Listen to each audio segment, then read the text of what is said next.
Now students question number 5 देखिए, कह रहा है कि which among iron and mercury is better conductor of electricity. तो बच्चों ये एक रेजिस्टिविटी की टेबल आपको दे रखी होगी एनसीईआरटी में, एग्जाम में भी दे देगा, परेशान ना हो, ठीक है, वैल्यूज आपको दे देगा, तब ये क्वेश्चन पूछेगा, डायरेक्ट आपसे नहीं पूछेगा, ठीक। तो इस टेबल में ये देखिए रेजिस्टिविटी और 20 डिग्री सेल्सियस पे ये टेबल है, क्योंकि हमको पता है रेजिस्टिविटी डिपेंड करती है टेम्परेचर के ऊपर। तो ये टेबल तैयार करी गई है at the temperature of 20 degree Celsius, ठीक। तो इसमें आपको जाना है और कुछ नहीं करना है बच्चों, इसमें आपको जाना है और आयरन और मरकरी को देखना है। तो आयरन और ये रहा आपका मरकरी, करेक्ट। आयरन की रेजिस्टिविटी देखिए, रेजिस्टिविटी को हम रो से दिखाते हैं, ये सिंबल क्या है, RHO, रो का मतलब क्या होता है, रजिस्टिविटी। और थोड़ा सा मैं आपको बताना चाहता हूं बच्चों, रजिस्टिविटी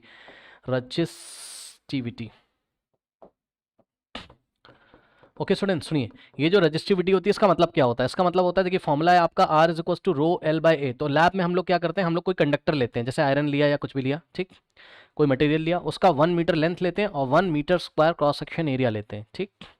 यानी कि सिंपल शब्दों में बोले तो हम एक क्यूब ले लेंगे इस तरीके का, ये हम एक क्यूब ले लेंगे, ये लीजिए, ये देखिए, और इस क्यूब में ये देखिए लेंथ हो गई 1 मीटर और क्रॉस सेक्शन एरिया इसका, क्योंकि इस क्यूब में लेंथ ब्रेथ हाइट सब कुछ 1 1 1 होता है, तो ये वाले फेस का एरिया कितना हो जाएगा, देखो इसकी लेंथ भी 1, ब्रेथ भी 1, 1 इंटू 1, 1 मीटर इंटू 1 मीटर कितना हो जाएगा, 1 मीटर स्क्वायर। ओके स्टूडेंट्स, तो जब हम क्या करते हैं 1 मीटर का एक क्यूब लेते हैं लैब में, ठीक, तो इसकी लेंथ भी 1 हो गई और क्रॉस सेक्शन एरिया भी 1 हो गया, यानी कि यहाँ से करंट आएगा, पीछे से ये करंट आएगा, तो ये वाला फेस और इधर से ये वाला फेस जो दिख रहा है, इस फेस के बीच का डिस्टेंस कितना है L, और इस फेस का क्रॉस सेक्शन एरिया कितना है A। तो करंट इन दोनों फेसेस के बीच में कुछ रेजिस्टेंस महसूस करेगा। मान लो ये आयरन का ब्लॉक है, सॉलिड ब्लॉक, तो पीछे से करंट आएगा, लेंथ कितनी है 1 मीटर की लेंथ ट्रेवल करेगा, और कितना क्रॉस सेक्शन एरिया मिल रहा है इसको चलने के लिए, 1 मीटर स्क्वायर, ठीक।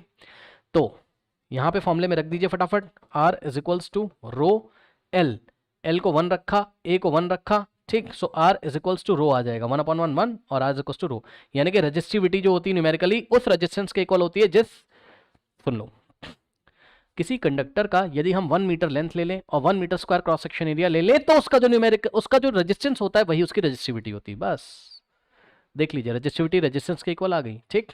तो रेजिस्टिविटी स्पेशल रेजिस्टेंस के इक्वल होती है। कौन सा रेजिस्टेंस, ऐसा रेजिस्टेंस कि जब हम मटेरियल की लेंथ 1 कर देते हैं और क्रॉस सेक्शन एरिया कितना कर देते हैं 1 मीटर स्क्वायर। अब दुनिया का कोई भी मटेरियल है, अगर उसकी लेंथ 1 मीटर कर रहे हो, क्रॉस सेक्शन एरिया कितना कर रहे हो 1 मीटर स्क्वायर, तो पता है उसका रेजिस्टेंस नहीं चेंज होगा भैया ना, यानी कि उसका रेजिस्टेंस फिक्स रहेगा उस टाइम, और टेम्परेचर कांस्टेंट है, ठीक। तो इसीलिए बोला जाता है कि रेजिस्टिविटी फिक्स रहती है, क्योंकि रेजिस्टिविटी मेजर ही किसकी करी गई है, 1 मीटर लेंथ और 1 मीटर क्रॉस सेक्शन एरिया की। तो 1 मीटर लेंथ और 1 मीटर क्रॉस सेक्शन एरिया का जो मटेरियल आपने लिया है, जो सब्सटेंस आपने लिया है, उसकी जो, उसका जो रेजिस्टेंस है वही क्या है, रेजिस्टिविटी, बस। तो अब सुनिए ध्यान से, आयरन और मरकरी में किसका रेजिस्टेंस ज्यादा है, ये पता करने के लिए हमको ये पता करना पड़ेगा किसकी रेजिस्टिविटी ज्यादा है। ऑब्वियसली दोनों का 1 मीटर लेंथ, आयरन का भी 1 मीटर लेंथ और 1 meter cross section area, mercury का भी, हालांकि मरकरी लिक्विड होता है बट लैब में प्रैक्टिकल कर लेते हैं, उसकी आप टेंशन मत लो, है ना, कोई ग्लास का एनवलप बना के उसके अंदर कर लेंगे, आप उसकी टेंशन मत लो। बस आप ये सोचो, आयरन का भी लेंथ 1 मीटर और cross section area 1 meter square, mercury का भी लेंथ 1 मीटर और cross section area 1 meter square ले लीजिए और दोनों का रेजिस्टेंस कंपेयर कर लीजिए। यानी कि 1 मीटर लेंथ और 1 मीटर क्रॉस सेक्शन एरिया लेने का मतलब क्या है, आप रेजिस्टिविटी ले लीजिए दोनों की, ठीक।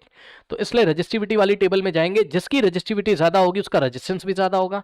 सो इस टेबल में आप पढ़ लीजिए यहां से, रो ऑफ आयरन, यानी कि रेजिस्टिविटी ऑफ आयरन कितना दे रखा है बच्चों, आ जाइए यहां से, आयरन की रेजिस्टिविटी कितनी है 10.0 इंटू 10⁻⁸।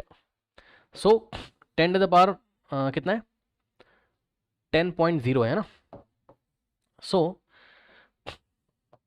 10.0 इंटू 10⁻⁸ और रेजिस्टिविटी की यूनिट क्या होती है, ओम मीटर, ठीक है, क्या होती है, ओम मीटर, ये मैंने आपको क्लास में बताया है।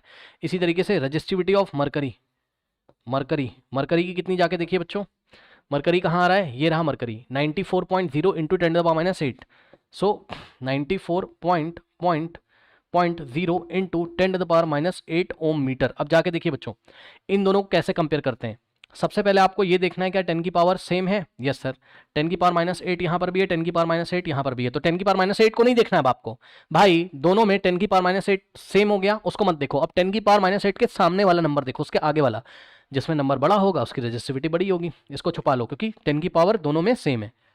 अब 10 बड़ा है या 94 बड़ा है, तो जवाब है 94 बड़ा है, यानी कि resistivity of mercury is greater than resistivity of, इसका 10 है इसका 94 है, ठीक, is greater than iron, iron से बड़ी है किसकी रजिस्टिविटी, मरकरी की। ओके स्टूडेंट्स, तो इस तरीके से जो मरकरी है उसका रेजिस्टेंस भी यहां पर ज्यादा होगा। सो resistance of mercury is greater than resistance of iron. Okay students, और इन्होंने हमसे क्या पूछा था कि कौन बेटर कंडक्टर है। अब सुन लो बच्चों, सुन लो सुन लो सुन लो, बेटर कंडक्टर कौन होता है?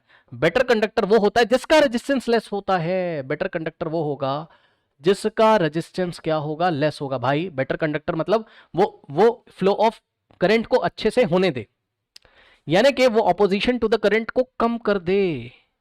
ऐसा मटेरियल जो करंट के फ्लो को अच्छे से होने दे, यानी कि ज्यादा ऑपोजिशन नहीं दे, यानी कि ज्यादा रेजिस्टेंस नहीं देना चाहिए, यानी कि कम रेजिस्टेंस देना चाहिए। तो इन दोनों में से जिसका रेजिस्टेंस कम होगा ना वही अच्छा कंडक्टर है। ओके, सो किसका रेजिस्टेंस कम है? आयरन का, इसलिए आयरन क्या है आपका? अच्छा कंडक्टर है। So iron is better conductor of electricity than mercury because the resistivity of iron is less than that of the mercury. Okay, तो इस तरीके से आपको आंसर यहां पर लिखना है। ओके, सो नोट कर लीजिए।